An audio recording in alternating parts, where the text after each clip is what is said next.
말 한마디 한마디에 건강한 마음을 담아 전하는 라디오 구구절절입니다.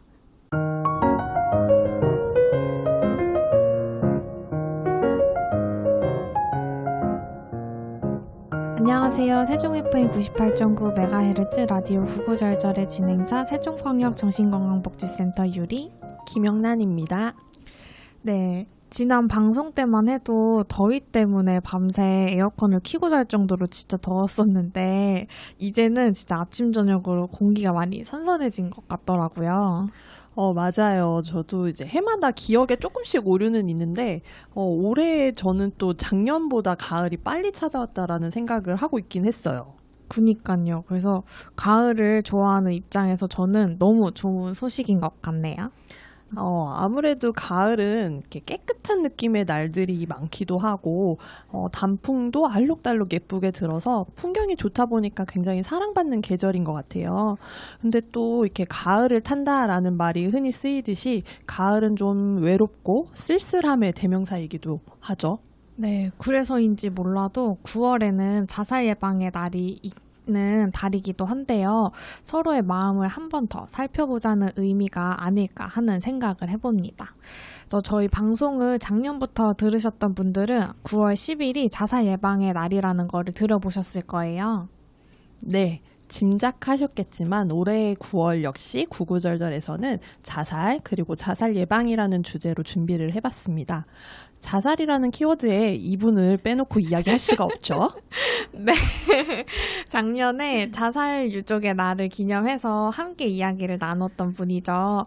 오늘은 9월 자살 예방의 날을 맞이해서 세종광역 정신건강복지센터 자살예방팀의 이우정 팀장님을 모셔보도록 하겠습니다. 안녕하세요, 이우정 팀장님. 네, 안녕하세요. 세종광역 정신건강복지센터 자살예방팀의 이우정입니다. 네, 팀장님 1년 만에 저희 방송을 다시 찾아주셨는데요. 사실 9월이 가장 바쁜 시기이시잖아요. 그럼에도 이렇게 출연해 주셔서 너무 감사드려요. 저를 비롯해서 많은 분들이 팀장님의 지난 1년간 어떻게 지내셨는지 궁금해하실 것 같거든요. 소식 좀 전해주세요. 궁금할까요?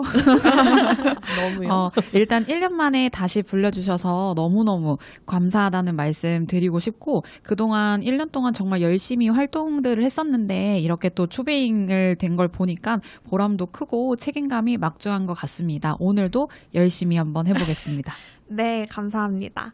그럼 오늘 특별 게스트 자살예방팀 이우정 팀장님과 함께 구구절절 16화 살아남은 하루의 의미를 시작해 보도록 하겠습니다. 네, 본격적으로 책 이야기를 시작하기 전에 요즘 우리나라 자살 현황에 대해서 먼저 이야기를 나눠볼 건데요. 우리나라가 자살률이 높다는 사실은 사실 이제 많은 분들이 알고 계실 텐데요. 특히 올해는 유독 청소년 자살 문제가 더욱 이슈가 되고 있는 것 같아요. 맞아요. 그래서 최근 몇 년부터 청소년 자살이랑 자해 문제가 좀 지속적으로 증가하고 있는 추세인데요. 올해는 유독 뉴스에서 청소년 자살 사건 소식을 많이 들었던 것 같아요. 네, 실제로도 최근 들어서 청소년 자살 사건이 뉴스에 굉장히 자주 보도되고 있습니다. 근데 이런 언론 보도가 많아지면서 사회적 관심이 커진 측면도 있고, 그래서 더욱 예방과 지원의 필요성이 강조되고 있는 것 같아서 저는 조금 긍정적인 시선으로 바라보고 있습니다. 네, 그런 시각으로도 볼 수가 있겠네요.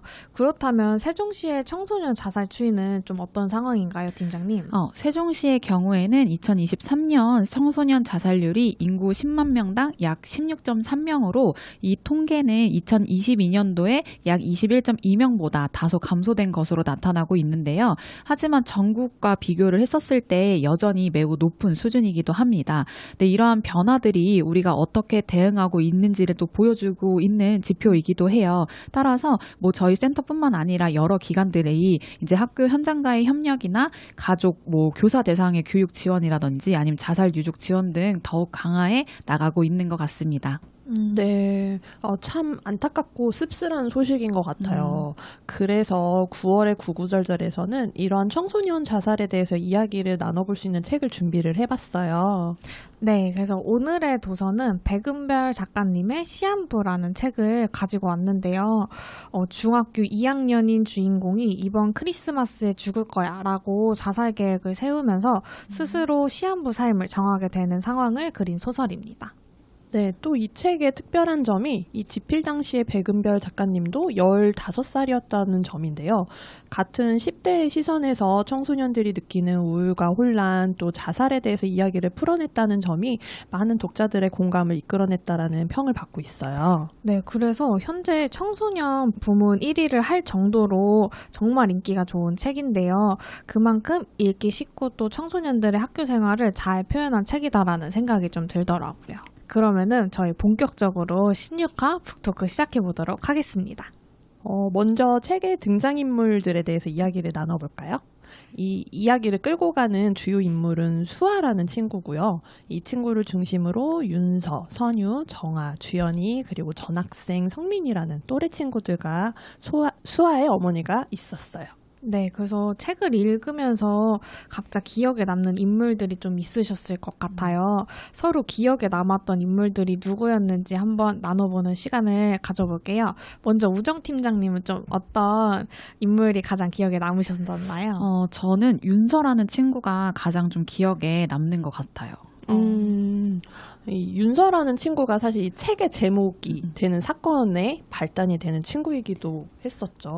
맞아요. 윤서는 제가 좀 윤서라는 인물에 대해서 잠깐 설명을 드리면 주인공 수아와 어린 시절을 함께한 단짝 친구인데요. 7살 때 이제 부모님의 선택으로 동반 자살을 시도했다가 혼자 살아남은 생존자로 그려집니다. 그래서 이러한 경험이 어린 나이에 감당하기 너무 큰 상처였을 거고 결국 15살이 되던 해에 부모님의 기일인 크리스마스에 스스로 생을 마감하게 되는 인물입니다. 그래서 저는 이 인물이 단순히 소설 속의 비극적인 캐릭터라기보다는 현실에서도 좀 우리가 만날 수 있는 상처 입은 청소년의 모습들을 좀 대변한다고 느껴졌어요. 그래서 사실 이러한 청소년 자살은 개인의 문제라기보다는 어떤 가정이나 사회 관계들이 굉장히 복합적으로 얽혀있는 경우들이 많이 있는 것 같아요. 그래서 이런 윤서의 이야기가 누구도 혼자서는 감당하기 힘든 상처가 있다는 걸 또 보여주고 또 우리 어른들이 그런 신호를 더 일찍 발견하고 지지해줄 수 있어야 한다는 메시지를 던진다고 좀 생각이 들더라고요.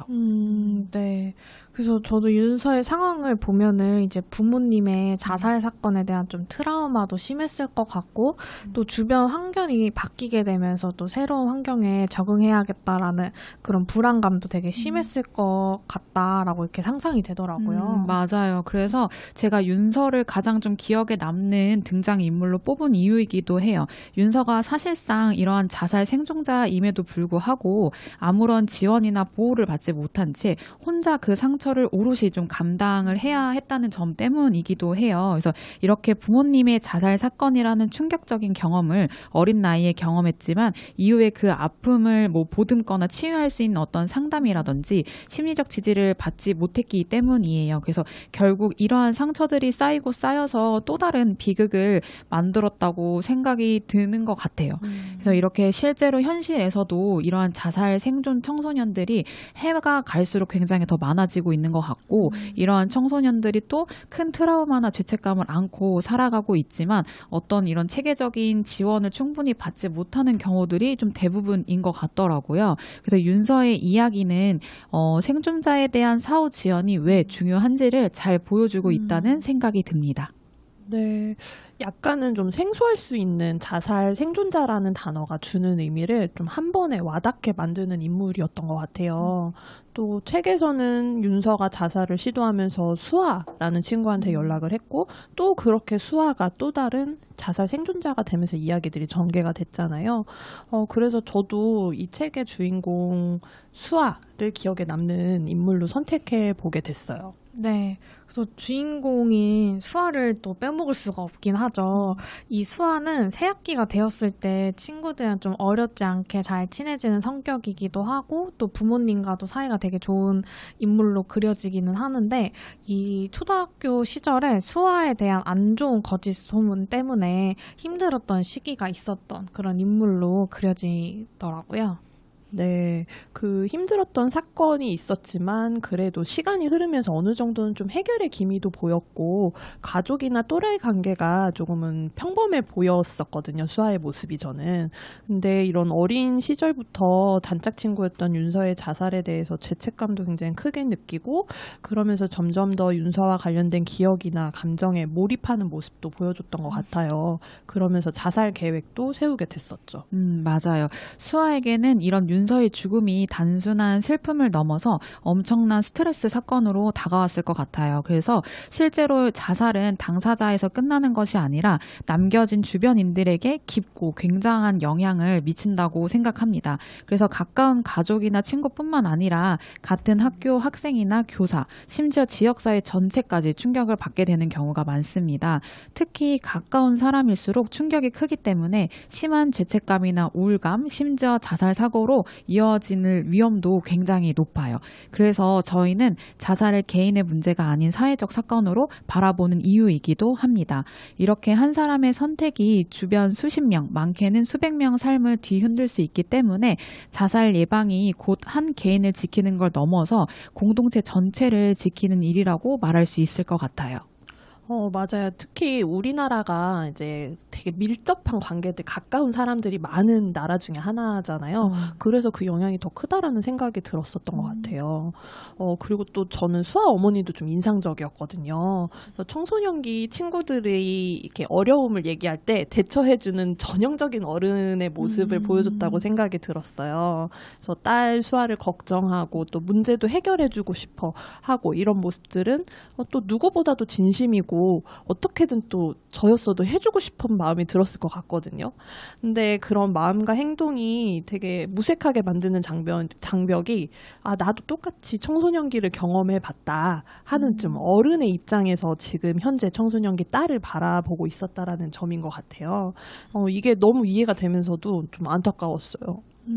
그죠.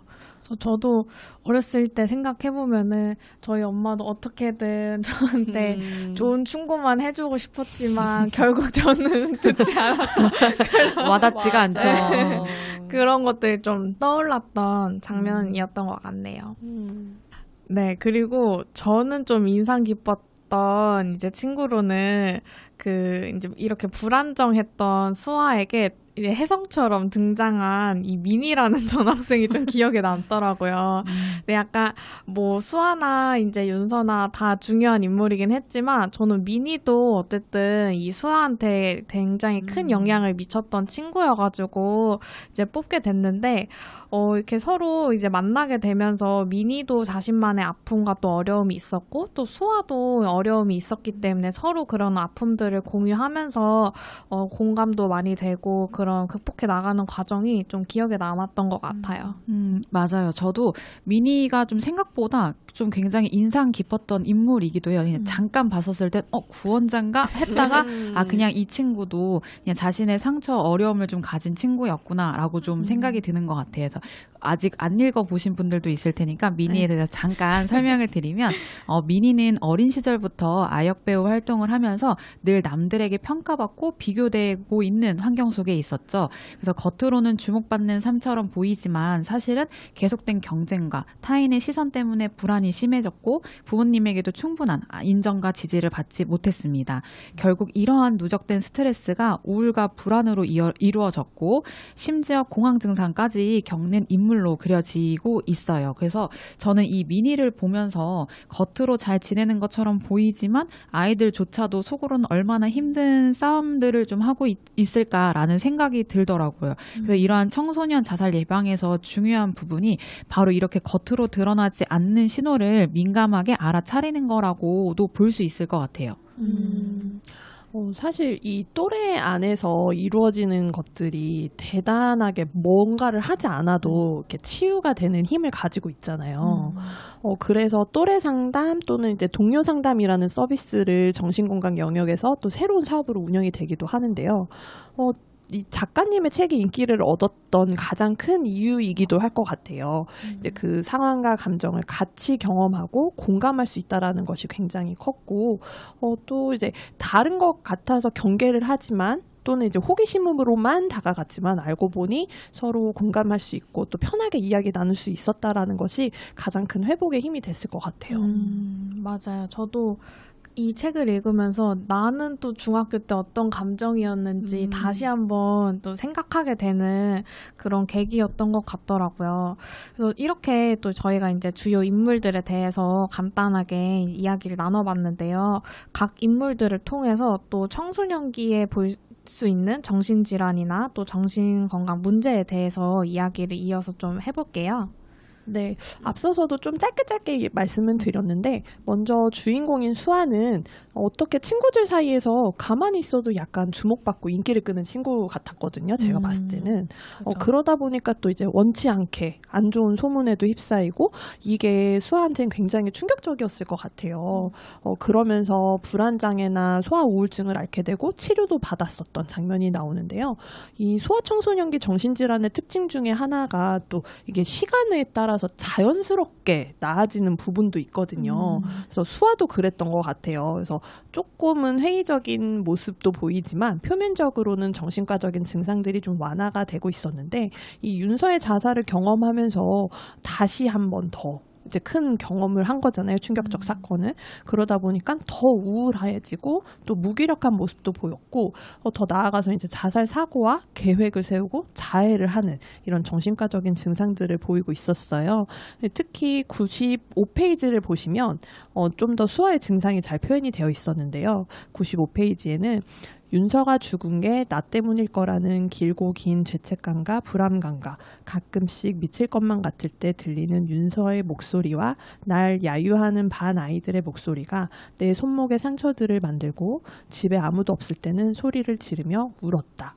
이렇게 표현이 되어 있었어요. 네, 수아처럼 친구의 죽음 이후에 죄책감과 불안, 자해로 이루어지는 모습들이 실제 청소년 우울증에서 자주 나타나는 특징 중에 하나인 것 같아요. 그런데 이런 이야기가 소설 속에만 있는 게 아니라 통계를 봐도 현실에서 그대로 나타나는 것 같아요.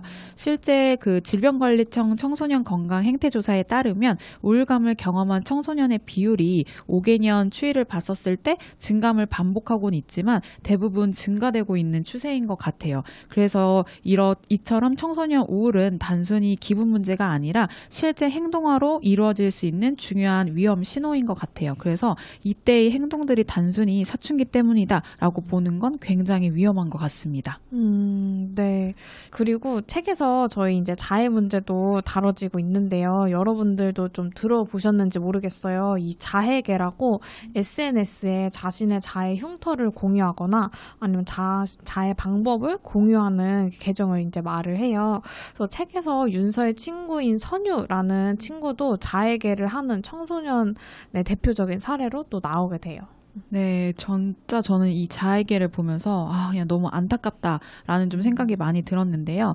이런 청소년 정신건강 문제에서 자해는 이제 정말 빼놓을 수 없는 문제가 된 것 같아요. 실제로 응급실에 내원한 10대에서 20대 자해 자살 시도자의 비율을 보면 2012년 30.8%에서 22년도에는 46.2%로 굉장히 큰 폭으로 증가를 하고 있는 걸 알 수 있습니다. 이런 수치들이 단순한 우울과 불안이 마음속에만 머무는 것이 아니라 점점 행동화되고 있다는 경고 신호라고 볼 수도 있을 것 같아요. 그래서 자해는 더 심각한 위험으로 이루어지기 전에 주변에서 먼저 발견하고 개입하는 것이 그 무엇보다도 중요하다고 생각이 든 것 같아요. 네. 책에서도 이 청소년의 자해에 대한 이야기를 굉장히 사실적으로 표현을 하고 있었어요. 특히 더 의미 있게 느껴졌던 장면이 수아가 이 신체적 손상을 심하게 자해를 하는 선유한테 자해를 하면 이렇게 아픈데 왜 하는지 또 정말 이제 죽고 싶어서 하는 건지 이렇게 질문을 하거든요. 근데 선유가 그 물음에 대해서 나는 살고 싶어서 한다라고 답을 해요. 그래서 실제로 이렇게 자해를 하는 친구들의 이야기를 들어보면 정말 죽고 싶어서 자해를 하는 것이 아닌 이런 비자살성 자해를 하는 경우가 많은데 이 비자살성 자해라는 단어가 좀 생소하신 분들도 있을 것 같거든요. 팀장님 이게 정확하게 어떤 의미인가요? 네, 우리가 흔히 자해라고 하면 곧바로 자살을 떠올리는 경우들이 굉장히 많이 있는데요. 실제는 그렇지 않은 경우들이 훨씬 더 많이 있습니다.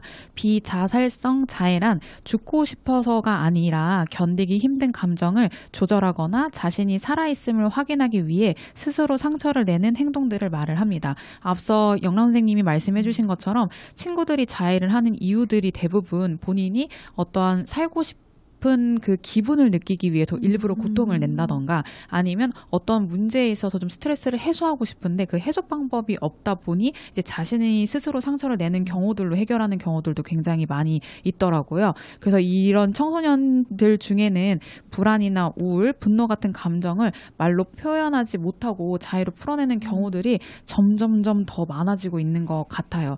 그런데 이러한 문제들이 이제는 이런 자해가 단순히 일시적인 행동이 아니라 반복이 되면서 더 위험한 상황으로 이루어질 수 있는 게 굉장히 좀 중요한 포인트인 것 같아요. 실제로 24년도 위기청소년 조사에서 전체 43.8%, 특히 여학생의 경우 61.5%가 자해 경험이 있다고 응답을 했고요. 이처럼 자해가 죽을 의도가 없으니 괜찮다라고 우리가 단순하게 생각할 것이 아니라 분명히 이 친구들이 우리에게 위험한 신호를 보이고 있고 도움을 필요하다라는 메시지로 좀 우리가 받아들이는 게 굉장히 중요할 것 같아요. 그래서 여기서 좀 중요한 건 주변에서 이러한 우리 자해하는 친구들을 발견을 했었을 때 비난하거나 아니면 방치하지 말고 전문가에게 연결해서 적절한 개입이 이루어질 수 있도록 하는 게 무엇보다도 중요한 것 같아요.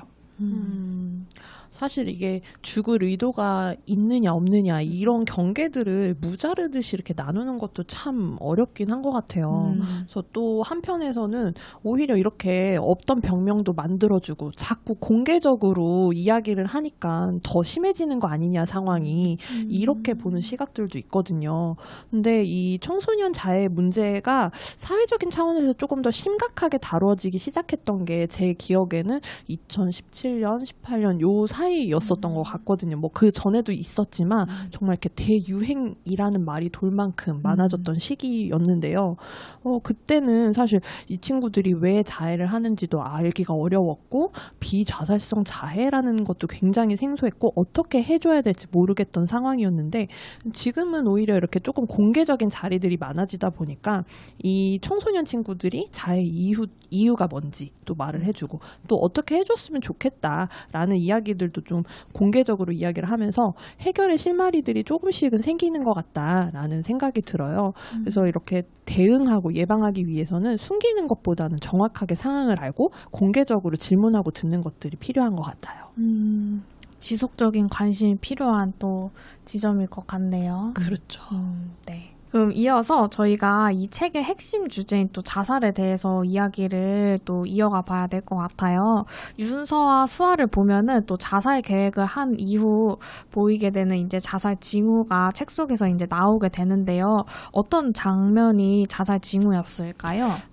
네. 일단 책 속에서 윤서랑 수아의 모습은 사실 우리가 이야기하는 전형적인 자살 경고 신호라고 볼 수 있어요. 이 자살 경고 신호는 크게 언어적, 행동적, 정서적 신호로 나눌 수가 있는데요. 윤서는 크리스마스에 죽겠다고 직접적으로 말로 표현을 했고 수아의 경우에는 자해 같은 행동의 변화를 보이기도 했죠. 또 이 두 사람 모두 우울이나 죄책감 같은 정서적인 변화를 계속 드러내는 모습들을 보였어요.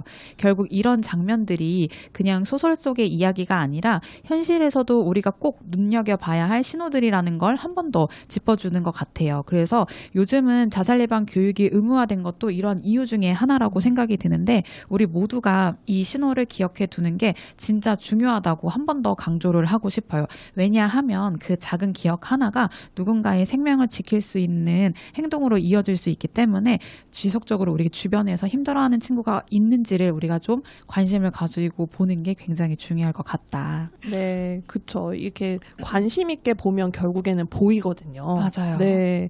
근데 만약에 이렇게 실제로 주변에서 이런 자살 징후를 목격을 했다라고 하면 굉장히 또 이게 어떻게 해야 하지 고민이 많이 될 것 같은데 그럴 때는 어떻게 대처하는 게 좋을까요?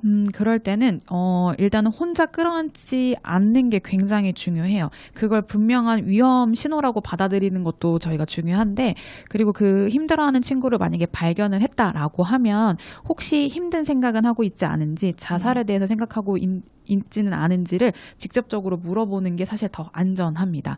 괜히 힘들어하는 사람한테 너 혹시 지금 자살을 생각하고 있니? 라는 이러한 질문들이 오히려 더 자극을 주지 않을까라는 걱정을 하는 경우들이 굉장히 많이 있는데요. 오히려 솔직하게 묻고 들어주는 게 훨씬 더 도움이 됩니다. 왜냐하면 그래야지 그 사람이 어떠한 위험에 지금 처해 있고 어떠한 도움이 필요한지를 정확하게 알 수 있는 거기 때문에 직접적으로 물어보는 게 중요해요. 근데 여기서 제가 꼭 좀 말을 하고 싶은 게 우리가 위험한 상황들을 발견을 했었을 때 내가 무리해서 해결을 하려고 하면 절대 안 된다는 거예요. 정말 위험하다고 싶으면 이제 본인이 직접 나서는 것보다는 112나 119에 바로 좀 도움을 요청을 하고, 그게 좀 여의치 않을 때는 전문가의 도움을 요청을 하시는 게 가장 안전합니다. 그래서 실제 이 주인공이 이제 친구의 자살을 직접적으로 목격하는 장면들이 보이고 그 이후에 죄책감에 시달리는 모습들이 굉장히 적나라하게 좀 드러나잖아요. 네. 그렇기 때문에 여러분들이 꼭 나서는 것보다 도움을 요청하시는 게 중요하다. 그래서 이게 제가 좀 길게 이야기는 했지만 좀 정리를 좀 해보면, 관심을 갖고 직접 물어보고 전문가에게 연결을 하고 안전을 확보하는 게 중요한 포인트다라고 해주시면 될 것 같아요. 네. 마지막으로 이렇게 얘기해 주신 그 안전 확보가 저도 되게 중요할 거라고 생각이 들더라고요. 저도 책을 봤을 때 그 수아가 윤서의 자살 사건을 목격을 한 게 너무 저도 좀 충격적이기도 했고 너무 안타까운 장면이라고 느껴졌거든요. 그래서 반드시 내가 해결하려고 하기보다는 전문가의 도움을 요청하는 게 중요할 것 같네요. 그래서 결국 이제 적절한 시기에 상담을 받고 또 치료를 받는 게 되게 중요할 것 같은데요. 이제 보통 근데 청소년들이 좀 경계심이 많은 경우도 있고 또 자발적으로 치료를 받는 게 아니라 또 부모에 의해서 치료를 받는 경우들이 많아서 좀 치료에 비협조적인 태도를 많이 보이는 것 같더라고요. 그래서 수아의 경우에도 상담이랑 이제 약 먹는 거에 대해서 굉장히 또 거부적인 태도를 보이기도 했어요. 그래서 청소년은 대체로 이런 부모님이나 선생님한테 이끌려서 치료나 상담을 현장에 오는 경우가 많아서 처음 대할 때 굉장히 거부적이고 말 걸어도 말도 안 해주거든요. 그래서 사실 이제 접근을 할 때 너가 문제가 있다. 라기보다는 좀 힘들어 보여서 같이 해결할 수 있는 방법을 찾고 싶다라는 접근이 굉장히 더 도움이 될 거라는 생각이 들어요. 그리고 또 사실 상담 현장에 온 친구들이 이런 큰 결심을 하고 오는 것이기 때문에 이런 전문가들도 그에 맞는 환영이나 응대를 해줘야 된다고 생각을 하거든요. 물론 이제 많은 분들이 현장에서 얼마나 진심으로 아이들을 걱정하고 돕고 계신지 너무나도 잘 알고 있어요. 근데 책에서 좀 안타까운 장면들이 몇 가지 나왔었거든요. 그래서 수아가 상담을 하러 갔었는데 그 장면들이 저도 그렇게 했었던 것 같다라는 기억들이 나서 더 안타까웠는데요. 그 상담 선생님이 뭔가 잘못을 했다기보다는 절차적으로는 모두 맞았었던 내용이지만 이게 수아에게는 조금은 불필요했던 서비스들이었겠다 하는 생각이 이렇게 한 발자국 떨어지니까 보이더라고요. 그래서 수아가 다른 것들보다는 이제 선생님이 괜찮은지 물어봤던 것 하나 굉장히 눈물이 나고 속이 시원했다라고 얘기를 해요. 이런 것처럼 아이의 입장에서 지금 필요한 게 무엇인지 접근을 해야 할 것 같다. 라는 부분이 되게 생각이 많이 들었고, 좀 약간은 뭐 허례허식처럼 이런 진행하는 절차들도 있는데 그런 것들은 좀 과감하게 생략할 수 있는 용기도 필요하겠다라는 생각이 들었어요. 맞아요. 이게 뭔가 어쨌든 앞에서 쓰고 있는 거를 되게 불편해하는 장면이 이렇게 나타나더라고요. 그래서 저도 이제 상담을 할 때 너무 내가 뭐 필기를 하는 거에 집중하기보다는 그 사람의 말을 더 많이 들어야겠다라고 저도 좀 반성하게 되는 부분도 있었던 것 같네요. 그리고 또 이 자살이 전염성이 있잖아요. 그래서 윤서도 부모님의 죽음으로 자살을 계획하게 됐고 수아도 윤서의 죽음 때문에 이제 자살을 계획하게 되죠. 네, 맞아요. 자살은 사실 전염성이 있다라고 저희가 이야기를 하는데, 가까운 사람이 자살을 하게 되면 주변에서도 비슷한 행동을 따라하거나 아니면 같은 날에 맞춰서 시도하는 경우들이 종종 있어요. 그래서 우리가 연예인 자살을 했었을 때 굉장히 영향을 많이 받는 것도 같은 효과라고 우리가 이야기를 하는데, 윤서 또한 부모님의 영향으로 힘들어했던 것도 그렇고 수아가 윤서 기일에 맞춰서 자살을 계획하는 것도 그러한 모습을 보여주는 장면들이라고 생각이 들어요. 그래서 앞서 이야기한 것처럼 자살은 개인만의 문제가 아니라 주변에게도 큰 영향을 주는 사건이기 때문에 특히 기일이나 특정 시기가 되면 다시 힘들어할 수 있다는 걸 우리가 꼭 기억을 해두었다가 이런 기념일 반응에 꼭 잘 살펴주는 게 무엇보다도 중요한 것 같습니다. 네, 그래서 이런 주변인의 자살을 경험한 자살 생존자들이 건강한 애도 과정을 거치는 것이 굉장히 중요한데요. 무엇보다도 사별 후에 내가 보이는 어떤 행동적인, 정서적인, 인지적인 반응들이 병적인 증상이 아니라 이런 힘든 시간에서 회복해 나가기 위한 정상적인 반응이라는 것을 아는 게 굉장히 중요한 것 같아요. 네, 맞아요. 실제로 이 주변인의 자살을 경험했었을 때 가장 중요한 건 건강한 애도 과정을 잘 보내는 거라고 좀 생각이 들어요. 이런 슬픔이나 죄책감, 분노 같은 감정들이 올라오는 건 사실 전혀 이상한 일이 아니라 아주 자연스러운 반응이라는 걸 꼭꼭 이야기를 하고 싶어요. 왜냐하면 실제로 이러한 반응들이 너무 혼란스러워서 더 힘들어하시는 유족분들이 훨씬 더 많이 있더라고요. 그래서 중요한 건 그 감정을 억지로 누르지 않고 안전한 자리에서 충분히 표현하고 나누는 거가 중요한 것 같아요. 그래서 혼자 감당하기보다는 믿을 수 있는 사람이나 전문가와 함께 이야기를 하면서 시간을 보내는 게 굉장히 큰 도움이 될 것 같고요. 그렇게 감정을 잘 흘려보내야지 또 조금씩 회복할 힘이 생기는 것 같아요. 네, 이렇게 우정 팀장님께서 말씀해주신 내용들은 한국생명존중재단에서 실시하는 심리부검과 또 여러 자살 관련 연구들을 근거로 해서 유족들이 가장 많이 경험하고 도움이 되는 과정들을 정리해 놓은 거예요. 그래서 개인적인 경험에는 조금씩 차이는 있을 수도 있지만 무엇보다 이 애도 과정을 함께 도와주는 기관들이 있으니까 필요할 때는 언제든지 도움을 받아보시는 것을 추천드리고 싶어요. 네. 그래서 저희가 이렇게 좀 오늘 시한부라는 책을 통해서 청소년 자살에 대한 이야기를 나누어 보았는데요.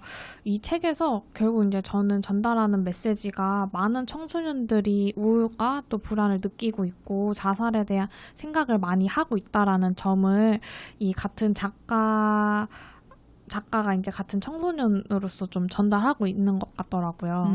네. 또 하나 통계를 좀 설명을 드리면 질병관리청 청소년건강행태조사에 따르면 2024년 청소년 자살 시도율은 2.8%라고 해요. 숫자로만 보면 굉장히 작은 게 보일 수도 있는데 청소년 100명 중에 2-3명은 실제로 자살을 시도했다라는 뜻이기도 합니다. 네, 23년도에 3.2%보다는 조금 줄었는데 그래도 여전히 높은 수치네요. 전국은 그렇고 혹시 세종시는 어떤가요? 네, 최신 자료를 보면요. 2023년 세종시 청소년 자살률이 인구 10만 명당 16.3명이에요. 그래서 전년도인 22년도가 21.2명보다는 조금 줄긴 했지만 여전히 전국으로는 높은 수준이기도 합니다. 그래서 이 수치를 보면 이게 절대 우리랑은 상관이 없는 이야기가 아니라는 걸 알 수 있을 것 같아요. 바로 우리 지역 청소년들이 실제로 위기에 놓여 있다는 사실을 우리가 꼭 기억해야 될 것 같습니다. 네, 그래서 지금 어른들도 사실 이런 혼란스럽고 또 불안했던 청소년 시기를 다 거쳐왔잖아요. 근데 왜 어른이 되면은 그때의 감정이랑 그 상황을 좀 진심으로 공감해주지 못할까라는 거를 제가 어른이 되고 나서 이렇게 느끼고 있는 것 같아요.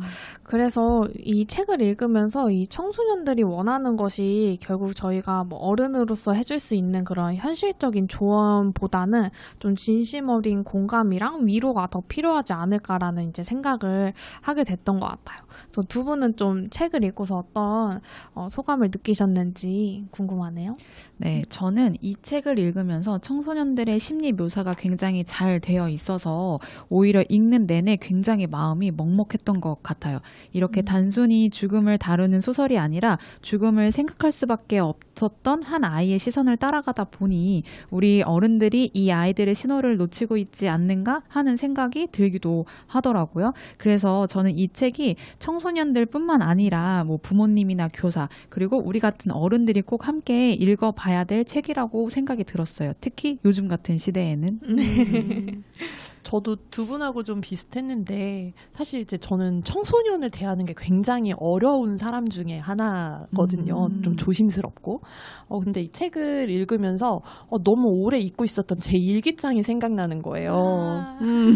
굉장히 뭐 신을 원망하고 내가 무엇을 해도 앞이 캄캄해서 두렵고 포기하고 싶은 마음이 드는 내용들이 제가 썼던 그 일기 내용들과 너무 비슷해서 너무 소름 끼칠 정도로 비슷했거든요. 그래서 저는 이 책이 청소년을 바라보는 시각이 어른이 되면서 조금 이 도수가 엇나가지 않았나. 그래서 이 안경사가 안경 도수를 맞게 맞춰주듯이 이렇게 맞춰준다라는 느낌이 드는 책이었던 것 같아요. 오, 표현이 아주 네, 표현이 아주 멋있네요. 네, 한번 쥐어짜봤습니다. 청소년 감성으로. 네, 그래서 저희 시한부라는 책으로 북토크는 여기서 마쳐보도록 하고요. 저희 1부 끝곡 스웨덴 세탁소의 두 손 너에게 듣고 2부에서 만나 뵙도록 하겠습니다. 노래 듣고 오실게요.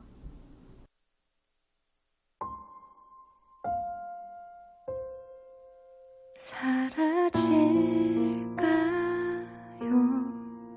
지금 그리고 있는 미래도 아주 오래전 매일을 꾸었던 꿈처럼 잊혀질까요? 작은 두 손가락에 걸어두었던 간절했던 약속처럼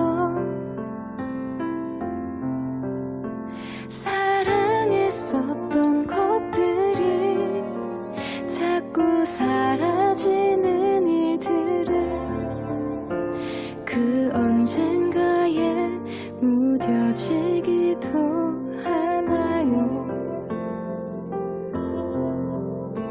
난 아직 그대로인데 내게 닿는 시선들은 변한 것 같은데 뭘 어떻게 해야 하죠?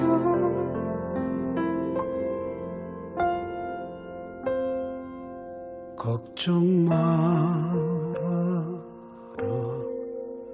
너의 세상은 아주 강하게 널 감싸안고 있단다. 나는 안단다. 그대로인 것 같아도 아주 조금씩 넌 나아가고 있단다. 캄캄한 우주 속에서 빛나는 별들을 찾아서 눈을 깜빡이니 넌 아주 아름답단다. 수많은 망설임 끝에 내디딘 걸음에 잡아준 두 손을 기억할게요.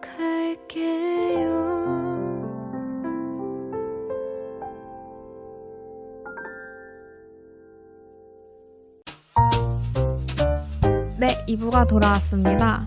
1부가 굉장히 좀 길었죠. 그래서 2부는 저희가 만약 소설 속 상황이 세종시에서 일어난다면 이라는 설정으로 좀 이야기를 나누어 보려고 해요. 네, 책에서는 인물들 개인의 경험과 감정을 중심으로 이야기들이 전개됐었는데 실제로 학교에서 자살 사건이 발생을 하면 관련된 기관들이 이 대응을 하기 위해서 긴급하게 투입이 돼요. 네, 그래서 이 자살 예방팀 우정팀장님과 함께 자살 사후 대응에 대해서 자세히 알아보도록 하겠습니다. 네, 책 속의 주요 사건이죠. 윤서가 학교 건물에서 자살을 시도를 했고 이거를 친구인 수아가 목격을 하게 돼요. 이 사건이 현실에서 일어나게 되면 어떤 절차가 진행되나요, 팀장님? 네, 우선 세종시에서 이러한 사건들이 실제로 발생을 하게 되면 즉각적으로 자살 사후 대응 체계가 가동이 됩니다.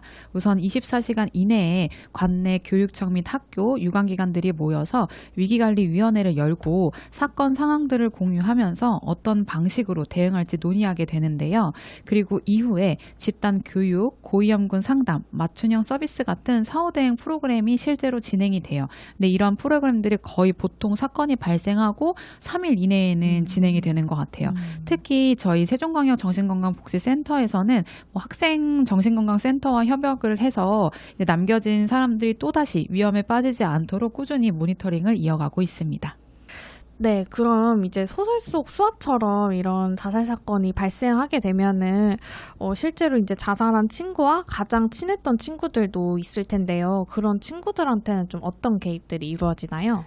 맞아요. 아까 앞서 일부에서 말씀드렸던 것처럼 가까운 사람의 죽음은 굉장히 큰 충격으로 다가오기도 하죠. 그래서 실제로 현장에서도 이러한 친구들을 고위험군으로 따로 분류를 해서 집중적으로 지원을 하기도 합니다.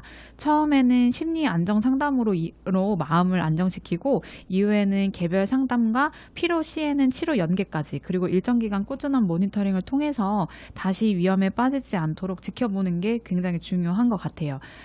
단순히 위로하는 걸 넘어서 끝까지 함께 해주는 거가 핵심인 것 같아요. 네, 그러면 또 이제 소설을 보면은 수아도 자살 현장을 목격한 큰 피해자인데 학교에서는 수아를 위한 이 사후 대처에 대한 내용은 자세하게 나오지는 않았어요. 이렇게 좀 자살 현장을 이제 만약 목격한 이런 목격자가 발생한 사건이라고 한다면은 좀 어떤 조치가 필요한가요?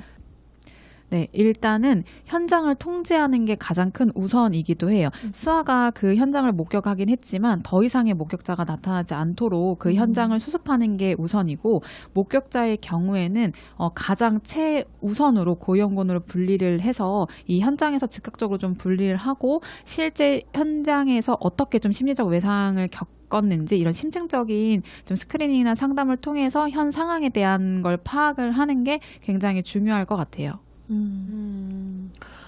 굉장히 관리 차원에서도 좀 어려울 것 같은데요.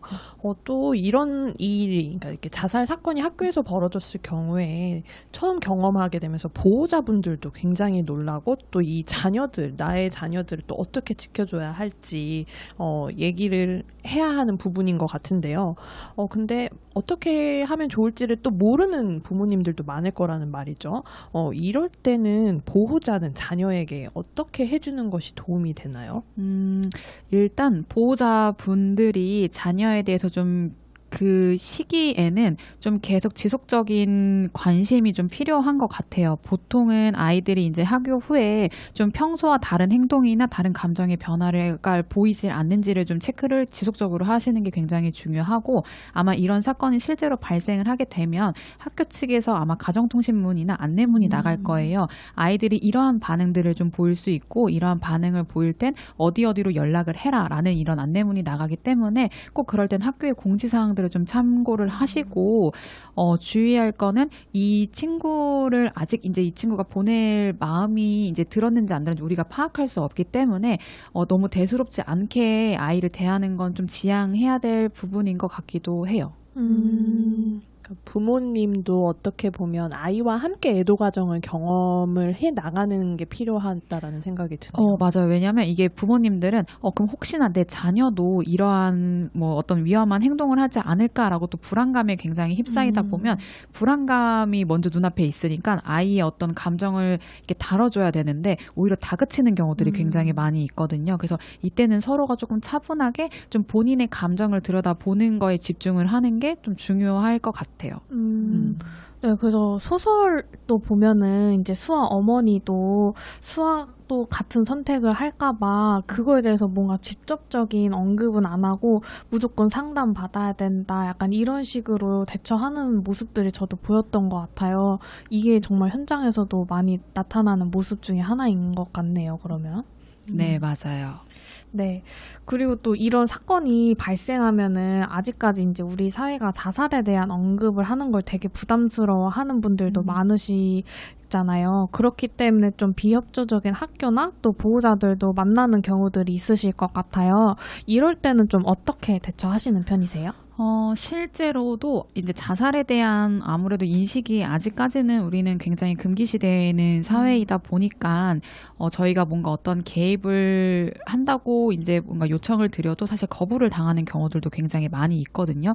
근데 이게 사실 사건이 발생하면 누구나 당황스러울 수밖에 없고 내부에서도 어떻게 대응을 해야 하는지 모르기 때문에 오히려 외부에서의 이런 개입들이 좀 부담스러워 하시는 경우들이 훨씬 더 많이 있더라고요. 근데 그렇기 때문에 전 오히려 더 저희 센터 같은 전문 기관들이 좀 투입을 해서 즉각적으로 투입이 돼야 사건 발생 후에 신속하게 좀 상황이 정리가 되고 2차 피해를 예방할 수 있도록 좀 설득하는 게 굉장히 중요한 것 같아요. 그래서 저희가 이렇게 사건이 발생하면 즉각적으로 현장을 개입하는 것뿐만 아니라 이 자살 사후 대응 서비스에 대한 인식 개선을 위해서 어떤 매뉴얼이나 워크북을 만들고 아니면 관련된 안내문을 만들어서 꾸준하게 홍보를 하는 것도 저희의 역할 중에 하나라고 생각이 드네요.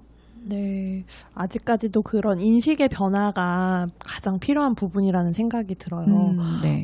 그렇다면 이렇게 윤서의 죽음 이후에 만약 학교 측에서 자살 사후 대응이 원활하게 이제 잘 이루어졌다라면 이야기가 어떻게 되었을지도 좀 궁금하거든요. 혹시 주인공인 수아는 자해를 하지 않을 수도 있지 않았을까? 또는 이 자살 계획을 하지 않고 좀 충분히 애도를 하고 잘 지내지 않았을까라는 생각도 좀 드는 것 같아요. 근데 사실 서비스를 개입을 했다고 해서 우리가 이제 모든 친구들의 자해나 자살을 막을 수 있다라고는 사실 좀 이야기하기는 어려울 것 같아요. 왜냐하면 그 사후 대응 서비스가 굉장히 잘 진행이 되어 있어도 아까 말씀드린 것처럼 개인의 반응들이 굉장히 다르기 때문에 그 기간에는 어쨌든 누군가 개입이 되다 보니까 좀 안정적이었다가 어느 정도의 그런 개입들이 빠졌을 때 또 본인들의 반응이 올라올 수도 있는 거라서 좀 지속적인 개입과 관심이 필요할 것 같다라는 게 계속 좀 반복적으로 말씀을 드리는 것 같아요. 근데 만약에 수아가 이런 서비스를 좀 적절하게 받았다라고 하면 이 친구가 그래도 본인 친구 죽음에 있어서 죄책감을 느낄지언정 실제 자살을 시도하는 행위까지는 가지 않았을까라고 좀 추측을 해야 저희가 또 이런 서비스를 하지 않을까 싶습니다. 네, 그죠. 저도 어쨌든 이거를 경험한 것 자체를 없앨 수는 없잖아요. 그래서 저희가 결국 해줄 수 있는 거는 그 경험을 어떻게든 잘 이겨내고 잘 극복해 나갈 수 있느냐를 저희가 도와주는 거기 때문에 저는 그 도움이 있고 없고의 차이는 굉장히 클 거라고 생각이 들더라고요. 그래서 어쨌든 저는 저희가 필요하지 않을까 저도 그렇게 생각이 드네요.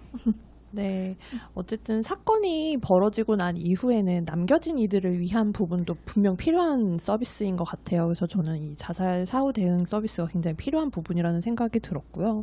또 이제 정답은 없겠지만 저는 최소한 우리 친구들이 안전하게 보호받으면서 힘들었던 감정을 공유할 수 있는 곳이 있다라는 거를 알아주기만 해도 좋을 것 같다라는 생각이 들었어요. 모든 일이 그렇지만 당장 해결할 수 없는 일들도 분명 있을 거기 때문에 좀 시간을 가지고 같이 회복해 간다라고 생각하면 좋을 것 같고 그게 또 자살 사후 대응에서 얻을 수 있는 가장 긍정적인 영향이 아닐까 생각이 드네요.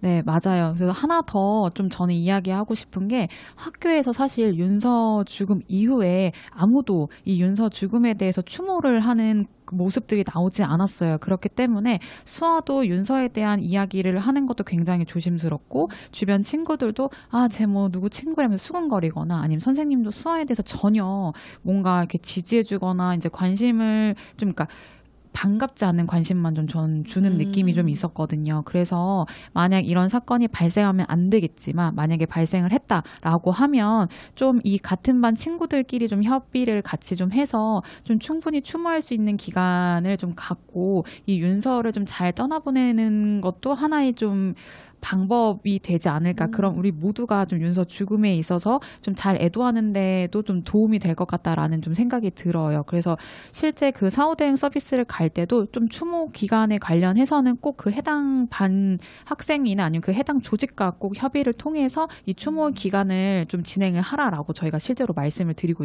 있기는 하거든요. 뭔가 이 자살이라는 것을 되게 치부처럼 여기기 때문에 숨기기에 더 급급해질 수밖에 없는 것 같아요. 개인으로도 그렇고 조직으로도 그렇고.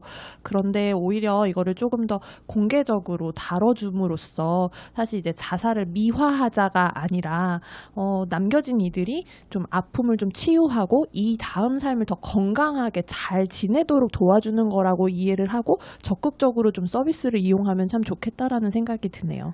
네, 제가 바로 하고 싶은 말이 이 말이었습니다. 네, 두 분 다 너무 좋은 말을 잘 정리를 해주신 것 같은데요. 앞서 이제 저희가 1부에서 자살 시도에 대한 통계를 보았을 때 정말 많은 청소년들이 자살을 생각하고 또 자살을 시도하는 일이 계속 증가하고 있잖아요. 그렇다면 저희는 어떻게 이 청소년들의 자살을 멈추게 할 수 있을까요? 저는 청소년 자살을 막으려면 먼저 주변에서 보이는 작은 변화를 위험 신호로 알아차리는 게 굉장히 중요하다라고 또 한 번 반복적으로 좀 이야기를 하고 싶어요. 그래서 혹시 힘든 생각을 하고 있니? 자살에 대해서 생각하고 있니? 라고 직접 물어봐 주는 것만으로 사실 실제로 굉장히 큰 힘이 되기도 하거든요. 그리고 혼자 두지 말고 어떤 상담이나 전문기관으로 자연스럽게 이어주는 것이 가장 꼭 필요하다고 생각을 해요. 결국 자살 예방은 사실 특별한 사람이 하는 게 아니라 우리 모두의 관심에서 시작이 되는 거고 우리 모두가 좀 그 예방하는데 동참을 해야 된다라고 하는 일이라고 생각이 드네요. 네, 전 좀 원론적인 이야기를 해보고 싶었던 게 좀 행복한 경험을 친구들이 많이 했으면 좋겠다. 그래서 그런 행복한 경험의 기회들을 만들어주는 게 저희들의 이제 역할이 아닐까라는 생각이 들었는데요. 요즘 이제 경험의 멸종이라는 이야기가 있을 만큼 성공적인 일만 하려다 보니까 다양하게 경험하는 것 자체를 또 꺼리게 되고 또 내가 좋아하는 것보다는 누구나 하는 것을 하게 되는 환경들이 이제 마련되는 것들이 좀 아쉬웠거든요. 그래서 저는 이제 청소년기 친구들이 무엇을 시도해도 괜찮다라는 환경을 만들어주는 게 중요한데 그랬을 때 좀 실패하고 속상할 때 이야기를 나눌 수 있는 사람 또 이제 어른이 있었으면 좋겠다라는 생각이 들었어요. 그래서 그 역할을 제가 또는 저희 기관들이 할 수 있다면 더 할 나위 없이 좋겠다라는 생각을 해봤습니다. 네. 그래서 오늘 이렇게 우정팀장님과 함께 청소년 자살을 주제로 이야기를 나누어 보았는데요. 현재 청소년들이 느끼는 이 우울과 불안에 대해서 좀 조금이나마 이해해 볼 수 있는 시간이 되었던 것 같네요. 네. 저도 이 청소년 친구들이 느끼는 불안이나 우울의 위험성을 어른들이 왜 알아야 하는지도 좀 알 수 있었고 또 청소년 자살 문제에 대해서 어른들의 시선으로만 대체 뭐가 부족하냐 이해가 안 된다라는 태도를 갖기보다는 조금 더 친구들의 위치에서 고민하고 해결해 가야 하는 문제일 것 같다라고 느낄 수 있는 시간이었습니다. 네, 저도 오늘 대화를 통해서 다시 한번 좀 느낀 건 청소년 자살 문제는 결국 특별한 누군가의 이야기가 아니라 바로 우리 곁에 있는 아이들이 겪을 수 있는 현실이고 그렇기 때문에 우리가 더 아이들을 들여다보고 따뜻하게 다가가야 된다라고 좀 다시 한번 좀 생각을 하게 되는 시간이었던 것 같아요. 결국은 작은 관심 하나가 아이들의 생명을 살리는 시작이라는 걸 꼭 우리 모두가 좀 기억을 하고 아이들의 이야기를 좀 따뜻한 시선으로 바라봐주면 좋을 것 같다라는 시간이었던 것 같습니다. 네. 그래서 오늘 풍성한 이야기를 나누어 주신 우정팀장님께 감사 인사드리면서 지금까지 말 한마디 한마디 건강한 마음을 전하는 구구절절의 진행자 유리 김영란이었습니다. 구구절절 이만 구이